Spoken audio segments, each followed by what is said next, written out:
I'm VJ Hamilton, and welcome to the Autoimmune Reset, the place for you to learn how to thrive with autoimmune disease and feel empowered to take steps to transform your health to feel better than ever.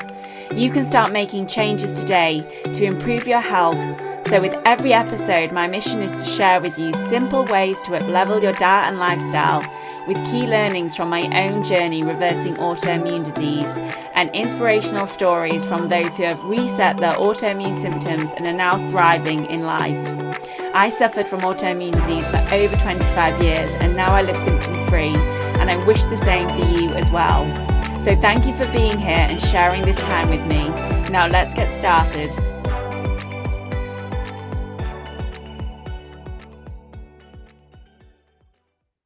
Hello and welcome to today's episode of the Autoimmune Reset podcast. I'm your host, VJ Hamilton. I'm a nutritionist, scientist, and expert in autoimmune disease. And today I'm very excited to have Wolfgang Brysch on the podcast. Wolfgang is the co-founder and chief medical advisor at iüLabs, which is a supplement company. But not only that, Wolfgang studied medicine. He focused his research on neuroinflammation and cancer research, and also has over 30 years experience in researching nutritional supplements. So we're so excited to have you here, Wolfgang. Thank you for being part of the podcast. I'll hand over to you to give a full introduction of what you do and a bit about your background. Okay, well, thanks, BJ. Thanks for having me. I'm also excited to maybe contribute something for your audience. Yeah, I'm, as you already introduced, I'm by training a medical doctor, also trained as a neuroscientist. And after my medical school, which I studied in Germany, in Goettingen, and in Cambridge, UK, I did just 1 year of practical medicine because I knew I was going to go into research. And I did that as a emergency, sort of as in the emergency department, because I didn't want to be the doctor idiot that someone sort of gets unconscious on the streets and I don't know even what to do. So that was my stint into practical medicine. Then I joined the or led a laboratory for molecular neuroscience at the Max-Planck Institute for Biophysical Chemistry for 5 years. And out of that, sort of, we shifted basically from neuroscience because we were looking at gene expression in the brain and found that many of these genes were also involved in cancer. So I shifted to cancer research. And then with some colleagues from the Institute, we founded an early biotech company where we started to develop the gene silencing methodologies and molecules for cancer treatment, so-called antisense technology, and did that for another 5 years, and then switched to a completely different field, to inflammation, because I sort of came across some scientific reports very early from the 60s that showed that a lab chemical that I had worked with in my research work also could be used as a drug. And that sort of kicked me off. And to cut a long story short, we also with Swiss partners founded another biotech company to develop this sort of old molecule that's already known for 100 years, but nobody ever thought of it as a drug, to develop that as a drug for chronic inflammatory diseases of aging, etc. So for the last 20 years, I've been working in drug development, classical pharmaceutical drug development. Yeah. As I was researching chronic inflammatory conditions, autoimmune conditions, all these things, I again and again came across natural compounds that were described in the scientific literature and their effectiveness. Being sort of trained in the classical chemical doctor's way, first of all, I was, of course, very arrogant and that doesn't work. This is just. But the more I read about it, I became really curious and looked into this. more and more, and got really intrigued by this. And also, of course, I'm preaching to the choir now, also in nutrition and the value of nutrition and lifestyle, which embarrassingly doctors don't learn almost anything about. So, but became more and more interested and realized how central that is for well-being. So I think the work you're doing is absolutely essential, and it's always the basis for any treatment that comes on top of it.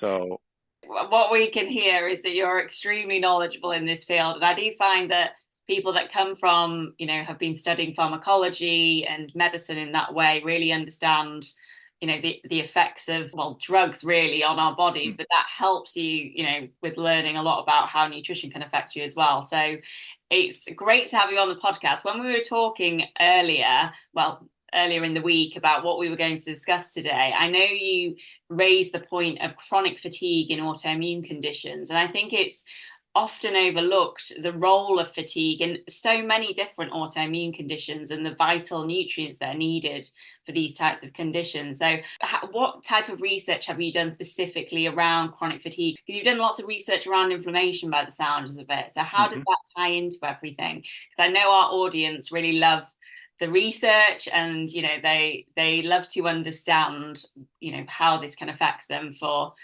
so that they can make informed choices. So just love to hear your experience on that. Yeah, well, basically that what really got me onto this fatigue topic with in connection with inflammation was the COVID pandemic, because the drug that we are developing, the pharmaceutical drug, also we tested in COVID-19 successfully, and looking at the pathology of COVID, and especially then long COVID, which is basically a form of chronic fatigue, which in the early days of the disease, there came this sort of strange symptoms of people who recovered from COVID, but then had this fatigue, sort of dragging on fatigue, which now is called long COVID. And that really sort of kicked me off and built the bridge between inflammation, because COVID is also the acute is a large inflammatory component, and what to do maybe for long COVID. So we tested our drug in acute COVID patients. And then a lot of people also in my personal surroundings came down with long COVID. Yeah. And as you know, to develop a drug takes 10 years or something like that. So and then they asked me, well, you're doing something in COVID. What would you recommend? And I said, well, the only thing what we can try is to do something with natural compounds, with supplements, and basically, that's where I started to sort of experiment in the lab with formulations that were sort of geared towards increasing energy metabolism, because that is something that I found, apart from like stimulating substances like caffeine or something like that, and the energy metabolism of the cell is really at the core of many sort of fatigue syndromes, symptoms, etc. And there are natural compounds that can really improve that or make a sort of make a positive impact. So I started making some formulations with natural compounds. Always test things at first on myself if I don't keel over. I didn't have long COVID, but it sort of it felt good. And then I just supplied it to people, friends and family who suffered from long COVID. Initially, it was my wife who was also a medical doctor, and she came down with long COVID, severe symptoms for half a year. She couldn't even drive a car or anything. Ouch. And basically tried everything. And then with this mixture, within 3 months, she completely recovered. Wow, gosh, that's incredible. Yeah. So you knew you were onto something at that point. Right, and it's basically now after 2 or 3 years after sort of there was a lot of discussion in the scientific literature, what's the cause of long COVID, etc. Finally, the field seems to recognize that energy metabolism is at the core of a lot of, and same as chronic fatigue. So that sort of really kicked me off, and that with a lot of chronic conditions, and it's not only long COVID, it's also autoimmune diseases, which are a chronic condition. Yeah. And if the immune system is overreacting constantly, like in an autoimmune disease, it's draining the body of energy. It's draining the cells of energy, and that translates into our feeling of fatigue, of tiredness, of being sort of burnt out. It's just like in other sort of consuming diseases, even though this is not a fatal disease like cancer, but it just drains the body of energy. And we need to sort of, or what helps is not just stimulating with caffeine or something like that, but trying to get the energy balance or the energy production in the mitochondria up to speed again. Yeah. I mean, this makes so much sense from my own recovery from chronic fatigue syndrome, which was post-viral as well. And I'm almost not glad, obviously, but because of long COVID, there's been so much more research now around post-viral chronic fatigue syndrome. Because I think even 5-10 years ago, people weren't taking it seriously, and now they're seeing, because it's probably even more extreme, isn't it, with long COVID? Part of getting better was I didn't really focus on my alopecia or psoriasis at the time. I was just focusing on the fatigue. And by adding in my own nutrients and changing my diet, really focus on energy production, it made a big difference. And anybody that's listened to the podcast before will know I talk about cell health a lot. And I think that's what you're describing as well. Exactly. It's the organelles and these components of the cells are so vital in our overall health. And if they're not working, nothing else is going to work. So were there any particular elements of, what did you feel like? Obviously, the virus is key to this, but what does that create in the body that can cause the dysfunction of the cells? And I'm sure that led you to finding nutrients that could help with that. Yeah, I mean, it's the verdict is not completely out yet, but it looks like that these post-viral syndromes like chronic fatigue or long COVID, which is basically also a post-viral chronic fatigue, I suspect, and there are good indicators for that, this is a form of autoimmune disease. It looks like the body reacts, and especially the SARS-CoV-2, the virus, has some markers on the surface which resemble natural proteins and receptors in the body, and that this makes it very likely that we develop some sort of autoimmunity, or more likely than others. So I think that is, whether we call it autoimmune or not, doesn't matter, but it has a lot of features of autoimmunity. And that's, yeah, please. Yeah, so they found sequences. So is this through molecular mimicry and cross-reactivity, which I've discussed on the podcast previously, but it's where the immune system is exposed to something that looks similar to self-tissue and then starts attacking it. So are we seeing that in long COVID then as well? Right. It looks basically, it's not sort of completely, the molecular mechanisms are not completely deciphered yet. Yeah. But also the symptoms, I always also tend to look at the symptoms. What are similarities?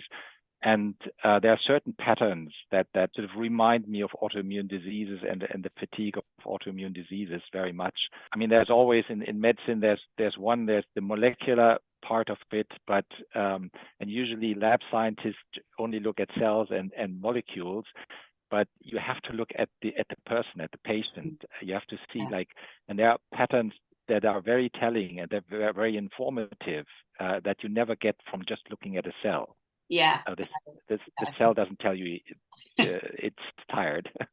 It's the patient that tells you, and if basically it's also very often that patients use the same kind of or different or similar kind of wordings like brain fog or things like that, which is not a biochemical term, but which is if you hear that these things from different people who come up with sort of similar explanations of something that they cannot really grasp, then you know that there's something to it. Okay, so when you created this product, I mean, was iüLabs set up at that point? Pardon? Was when Yes. you mentioned that your wife Yeah. was, Mm. she tried Yeah. Yeah. the concoction that you put Yeah. together, for want of a better word, and she saw results with it. Mm. Was iüLabs set up then? Yes, it was already set up. Basically, we were and still are focused also on a sort of a general energy product. I don't want to call it an energy drink because that's usually associated with just sugar and caffeine, this is absolutely not. But it's something that enhances cellular performance. And the long COVID formulation was much more, or somewhat more complicated and sorry complex. But what we also adjusted this product that we call a vitalizer. After this experience, we now adjusted the formulation to resemble the long COVID, some elements of this long COVID thing. And basically, the core elements are natural compounds that are known to influence mainly mitochondrial function. Okay, that's great. And so, for anybody who's listening, they might not have come across the mitochondria before. Would you be able to kind of explain what role that plays in our cellular health and overall health? So the mitochondria are the sort of the central sort of little power plants in every cell, where there are literally thousands of these organelles in every cell. Some cells, like in muscle cells, more, and some less. And they convert energy-rich foods like sugars or carbohydrates and fats into the energy currency of the cell, which is called ATP, adenosine triphosphate. This is basically the currency that drives every biochemical function in the cell, that makes our muscles move, etc. So to convert these macronutrients into ATP, that's what the mitochondria are doing. Yeah. So they're absolutely vital for our energy, aren't they? Absolutely vital for our energy. I mean, there are some genetic diseases where the mitochondrial function is compromised, and these are usually very, very severe diseases with very short life expectancy or so. So mitochondrial function is really very central. And another thing that may be of interest is that mitochondrial function declines with aging. Around 20 to 30, we have the maximum capacity of our mitochondria. And at age about 50, it's only 75%. And at 70, 75, it's only 50% of the capacity of the energy producing capacity that we have in young age. And that is sort of all of the chronic inflammation also with aging is all connected with the decline of our energy metabolism. And everyone knows in old age, you don't have the energy of a 20-year-old anymore. And is there any way, I mean, that I'm sure you're aware with, especially the products that you're making, this whole biohacking trend where people are trying to stop aging. Is this possible? Is this possible with the nutrients that you've researched or other factors? I think what is feasible, I think stopping aging is a bit sort of a far shot, but slowing down aging, prolonging the health span, that is something that is absolutely possible, also with support of natural compounds. And basically, to be concrete, if you look at the biochemical sort of machinery in the mitochondrium, how is energy produced? How is sugar converted into ATP, for example? There are a number of biochemical steps, the so-called Krebs cycle and the electron transport chain. Sounds all very fancy, is quite complicated, but there are always sort of little biochemical cogs in this sort of machinery. Yeah. And it is known from certain natural compounds that I would say colloquially that oil these cogs, that make them sort of run better. And what I found is really important and crucial is not to have this one wonder compound that you give in high doses, because that will only oil one of these cogs. Yeah. And then basically the whole machinery doesn't run faster. So you have to basically every component should go a little bit better. And then you look at these natural compounds that sort of can increase the sort of the running of the machine of every little part of this machinery. And those are substances, and then I'll just name a few. I know you know about ALA, alpha lipoic acid, which is a natural compound also in our body, which is a very powerful and potent antioxidant, but also a great quote unquote lubricant of the machinery of the mitochondrium of energy production. And another one is resveratrol, also well known. Resveratrol enhances certain functions, biochemical functions in the mitochondrium, and very importantly, also it positively impacts insulin sensitivity and basically the regulation of blood sugar.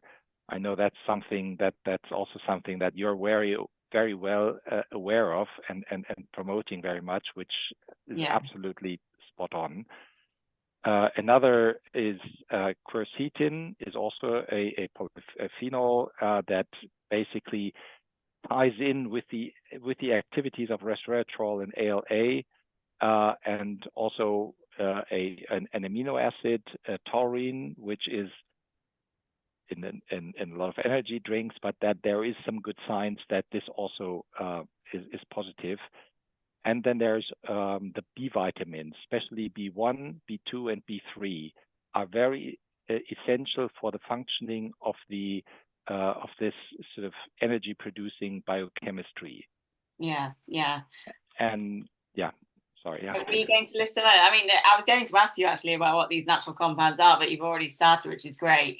But these are all tested, actually. I have a cell health testing package, which I use the metabolomics for. And all these factors and nutrients are tested as part of that test, because it does look at the energy cycle, like the Krebs cycle and the electron transport chain, and the nutrients they're absolutely vital for that.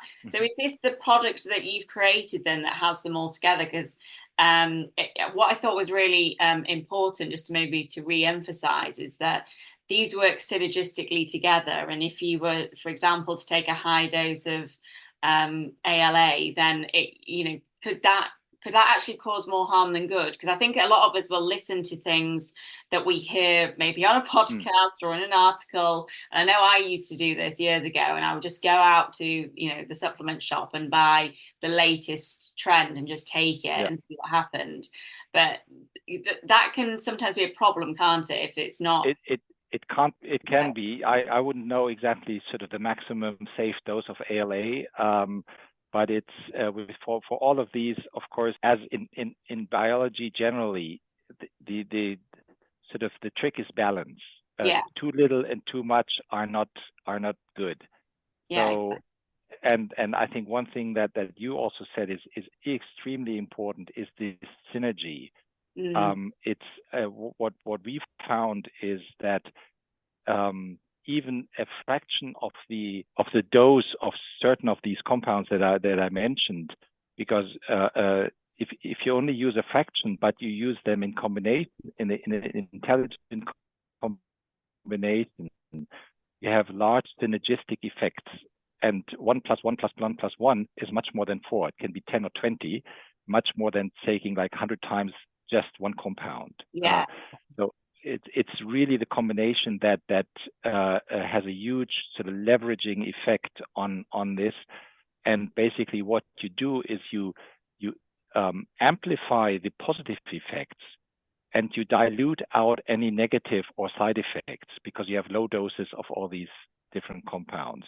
That seems to be a very, very potent way to combine natural nutrients. Okay. And so let's talk about what you've created at iüLabs. You have these products, and it sounds like you've made some changes to some of them in the last couple of years, given the circumstances and long COVID. So it'd just be interesting to hear what type of products you've got and what's have you seen. You've obviously seen the results with your wife, but what type of results have you seen with people that have taken them, especially those who have chronic fatigue or autoimmune conditions? Well, with fatigue, with chronic fatigue, what we've seen is, to a varying degree, to be honest, not everyone reacts sort of in the same way to the product. Some people react very well, sort of also have this really stunning recoveries. Others, it's slower. And there are some people, like with any drug or anything, that do not respond to it. I mean, that we need to be honest and manage expectations. This is not so in the end you have to try it. But what we see is a response rate that is, from the percentage how many people respond positively to the products, is at least in the range, if not better, than what I see in pharmaceutical drugs. Okay, yeah, that's incredible. I mean, we have to realize, like some of the, for example, autoimmune disease, if you look at some of the very potent drugs or these biologics in rheumatoid arthritis, often only 30 to 40% of the patients really profit or sort of benefit from those and respond positively. So it's not 100%, even though these are very potent drugs, and for those who can tolerate them, and they are very beneficial, absolutely. But it's not 100% thing, and I mean, that's what. Yeah, it's useful to hear from you, Wolfgang, on this area of medication, because it's a question that I get asked a lot about whether my client should be taking medication. Obviously, I'm not a doctor, I'm a nutritionist, and I can recommend lots of supplements and dietary changes and lifestyle changes. But when it comes to medication, it's always, well, you need to speak to your doctor, but also weigh out the pros and the cons, really, when it comes to it, because there are lots of side effects as well that need to be considered with medications. Right, and that needs to be done by the individual physician. I mean, you cannot give generalized I think it's just interesting the fact that you gave just then, saying like 30 to 50% will be successful with, say, a biologic, but there's obviously 50% that aren't, and that's where, well, as well as, actually, I work with people who are taking medications as well, and we work on the rest of their health and working on getting them feeling better and working on imbalances in their body, like their gut health and their cell health, like things that we've talked about whilst they're on medication. So yeah, I know you can do it in combination as well, but it's just an interesting fact, isn't it, that a lot of us will go to the doctor, we get the diagnosis, and then we think, okay, well, we can get a medication now I've got a diagnosis. That's what I thought when I had chronic fatigue syndrome. I was just waiting for the diagnosis so I could do something. And I was told to rest more. And that's when I just thought, I need to do this myself. And that's when I became a nutrition therapist, to be honest. So this led me to where I am now.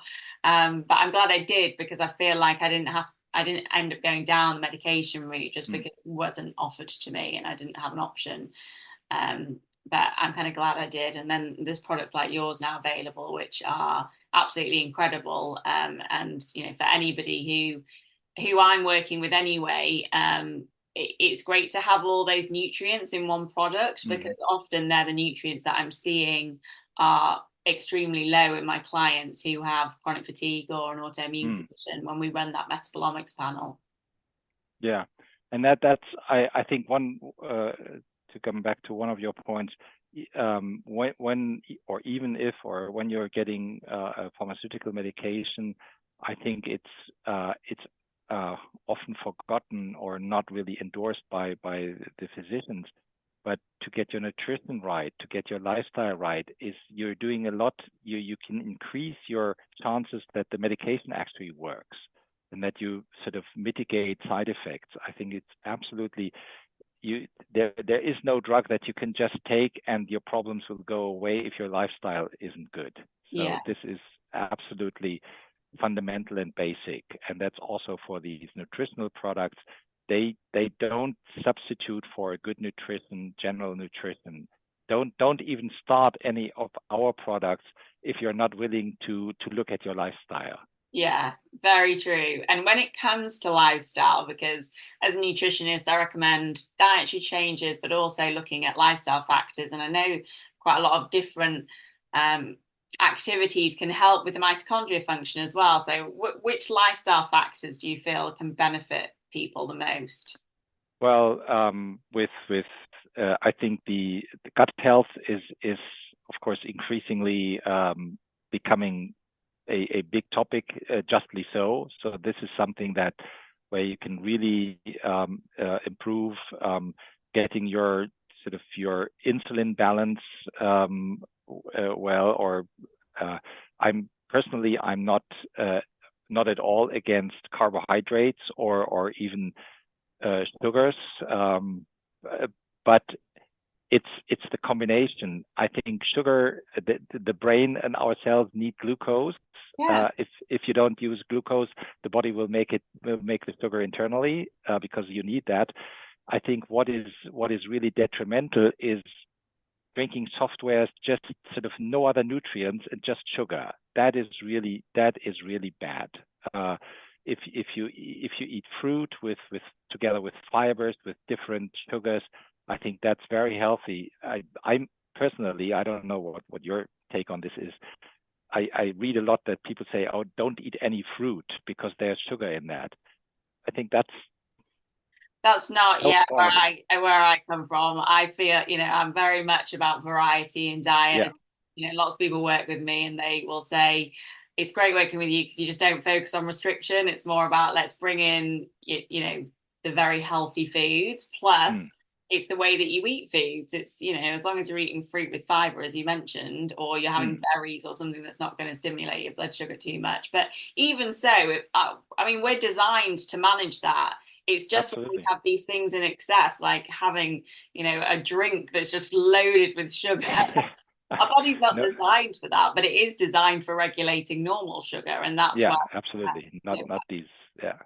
And when I had chronic fatigue, I just had no tolerance to carbohydrates. And for a short period of time, I had to avoid sugar because I was just getting such crashes after it. But once I started working on my energy, like we've been talking about, and working on my cellular health, my tolerance just went up and up and up. And now I don't really get that at all. So I can eat carbohydrates for lunch and won't have a dip in the afternoon now. Yeah. My body's got to that point. But it can take time to get there, but it just depends. Whereas I feel like just working on the energy piece can help with all these other factors because you're actually working on your cells. Right. I mean that's quite obvious. Is, for example, if you sort of eat carbohydrates or give sugar or carbohydrates to the body, but your energy metabolism isn't able to process them. It's just like filling gas in a tank in a car, and then driving like 5 miles and then filling it up again. It's just overflow. Yeah. It's just you have to also be able to use it up to keep the balance. Which I think is a lot of people's problems, and they don't realize it's actually to do with the cells rather than the diet. Well, the diet's a key piece of it, but I mean, rather than eating fruit, for example, it's actually that your body at the moment, because it's got this dysfunction going on, can't manage that. And so I think that's really interesting, actually, and it's good for people to understand that point. I know we've touched on some of the nutrients that you mentioned in is it the Vitality product? Yeah. Yeah, it's all basically these. There are different combinations of these. We have a sort of a Vitality, or call it Vitalizer product. We have one for joint health and sort of controlling inflammation in the musculoskeletal system, and an immune enhancing product that basically was also the result of research in the COVID area. So what can you do to protect yourself or to sort of get your immune system better in shape, so to say, for the seasonal attacks by all kinds of viruses that we face. What's your recommendation with these supplements? Because obviously you'll be, working with nutritionists and I'll be working with my clients and recommending them if I think that they might be useful or, they need them. But is there any, it's funny with the immune one, would you be taking that in cycles where you might be more exposed to viruses or are you looking for a nutritionist to recommend these types of supplements to client? What's your what's your audience? And just because obviously people listening, I'm sure will be interested. Right. I mean, it's the sort of the general audience. I mean, the immune, for example, the immune product, I just take whenever sort of flu or it's not the flu, it's just rhinoviruses. When the virus season starts, even more so that I have now grandchildren who always sort of bring everything that's flying around into the house very easily, and that I and others do notice or seem to notice that the sort of the frequency that you get an infection or the severity of an infection can be mitigated by that. And the vitality or the vitalizer product I'm taking basically every day because it just, I mean, I've sort of as you can imagine, not only stress-free job, and that just gets me through very well through the day. It just sort of, for me, it levels out this the dip in the early afternoon that you usually have in concentration, etc. I know from a lot of people who also notice a better physical performance when they are doing sports, etc. It also has anti-inflammatory components because we all basically, even if we do sports and normally, so and especially with aging, there is always sort of some level of inflammation going on in our bodies, and to keep that in check, I think is something that does a lot to general well-being. I am going to trial your products because I am starting to train for a half marathon, and I'm not a born runner in any sense, but I decided to do the Great North Run for multiple sclerosis, and that's when you need that extra nutrition. I particularly find that I recover a lot faster when I'm really focusing on key elements. One, for my joints, which is great, you've got a product for that, and then for my energy as well, because I feel like I always need a little bit of extra support when I'm training that way. So I'm going to be trying your products over the summer, so I'm very excited to be sharing that with my audience as I try them and let them know about them.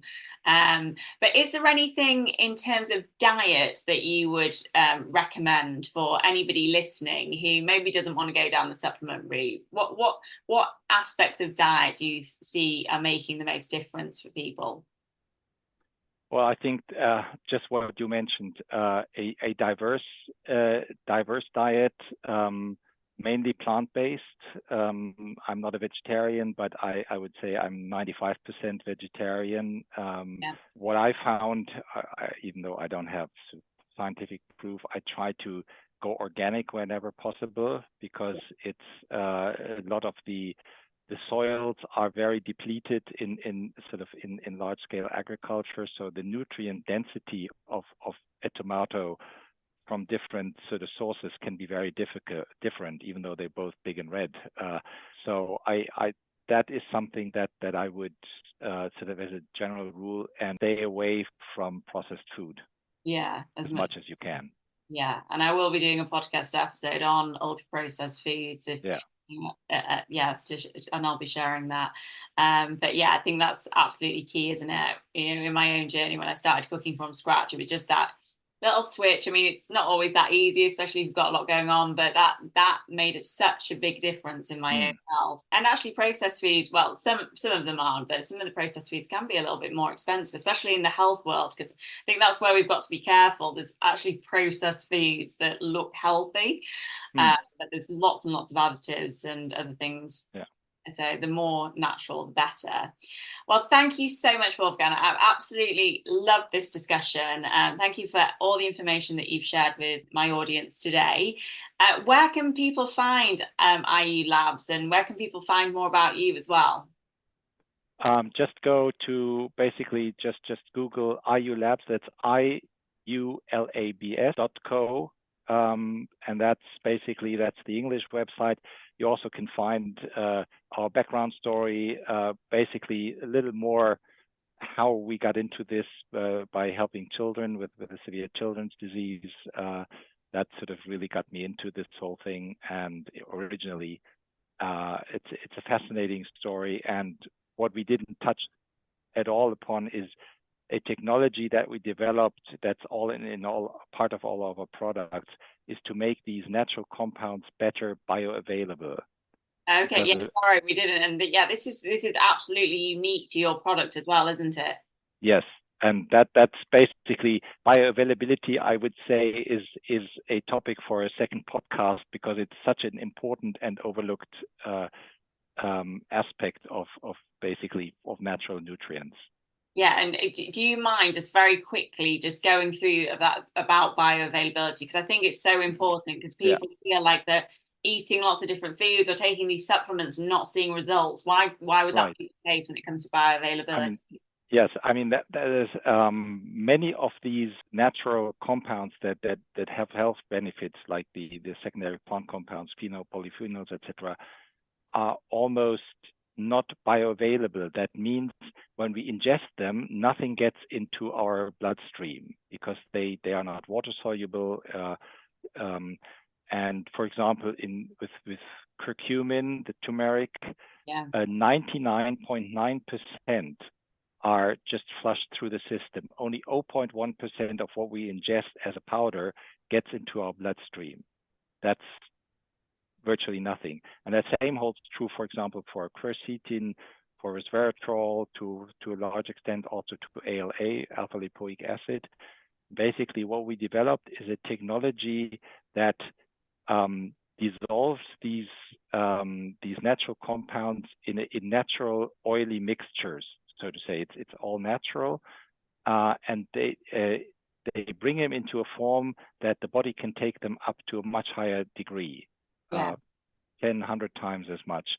So we really get, and we have done one real double-blinded placebo-controlled trial with ALA, with alpha lipoic acid, with at a German sports university with top athletes.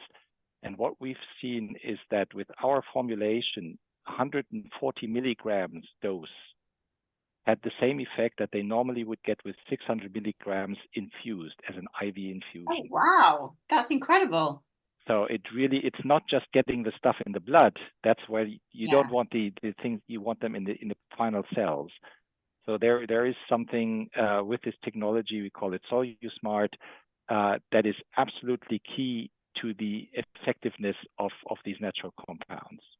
And yeah, I think that again is a really great point to highlight, because you may hear, anybody listening might hear this podcast and think, oh, I'll go get some alpha lipoic acid, but it's all to do with the quality. And obviously your products have been designed so that, people are actually getting the benefit of what they're taking. It's not very good value for money if you're going and buying lots of supplements that you're not going to be able to absorb. And especially when you have chronic illness, where often there's issues going on in the gut and at the cellular health, you need all the help you can get.